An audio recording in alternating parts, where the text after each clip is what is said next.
한국 사회에서 빚이 개인과 국가 경제에 미치는 복합적인 영향을 탐구한 2시간짜리 다큐를 요약 정리한 것입니다. 원본 영상은 더보기에서 확인할 수 있습니다. 여러분, 빚 없이 살고 계신가요? 현대 사회에서 빚은 더 이상 선택이 아니라 필수가 되어버렸습니다.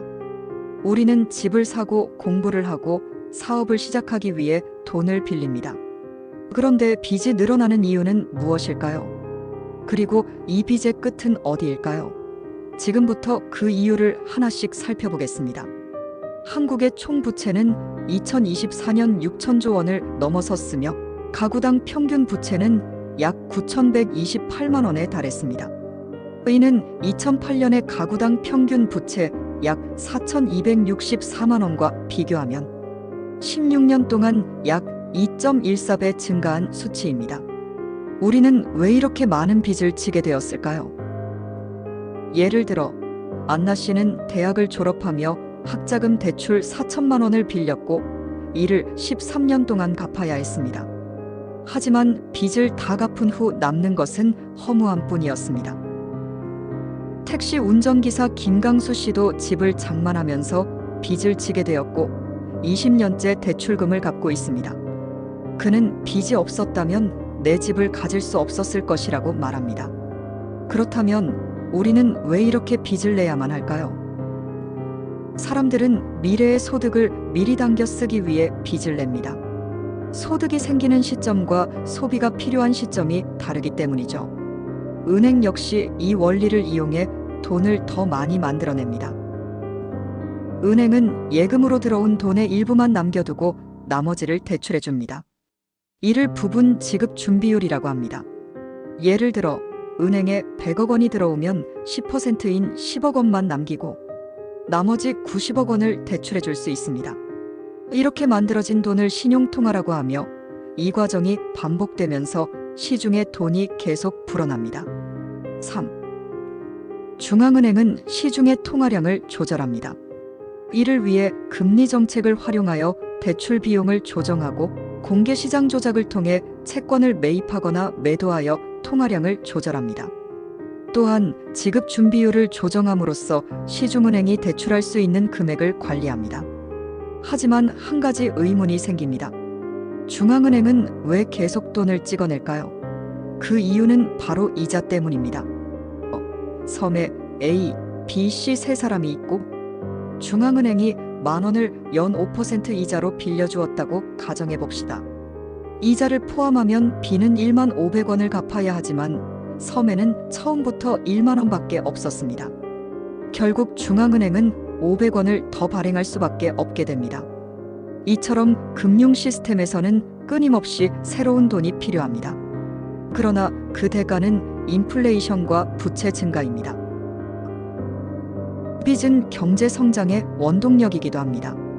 기업은 대출을 받아 공장을 짓고 개인은 집을 사고 사업을 확장합니다. 이렇게 경제가 성장하는 것이죠. 하지만 과도한 빚은 개인과 사회뿐만 아니라 국가 경제에도 큰 부담이 됩니다. 만약 모든 사람이 빚을 갚기 위해 돈을 아끼기 시작하면 소비가 줄어들어 경제가 위축될 수 있습니다. 또한 국가 차원의 과도한 부채는 금리 인상, 재정 적자 확대, 경제 성장 둔화 등의 문제를 초래할 수 있습니다.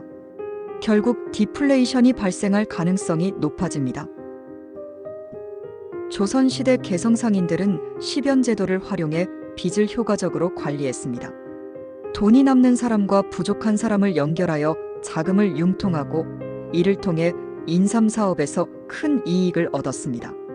빚도 잘 사용하면 강력한 경제적 무기가 될 수 있는 것입니다. 현대 자본주의에서 빚은 곧 돈입니다. 하지만 그 돈에는 항상 이자가 붙어 있습니다.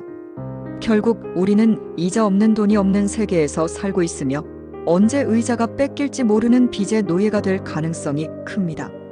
그렇다면 우리는 어떻게 해야 할까요?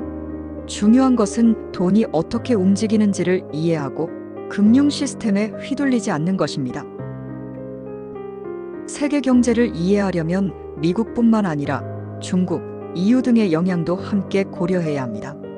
미국의 연방준비은행은 달러를 발행하는 권한을 가진 민간 은행들의 연합체입니다.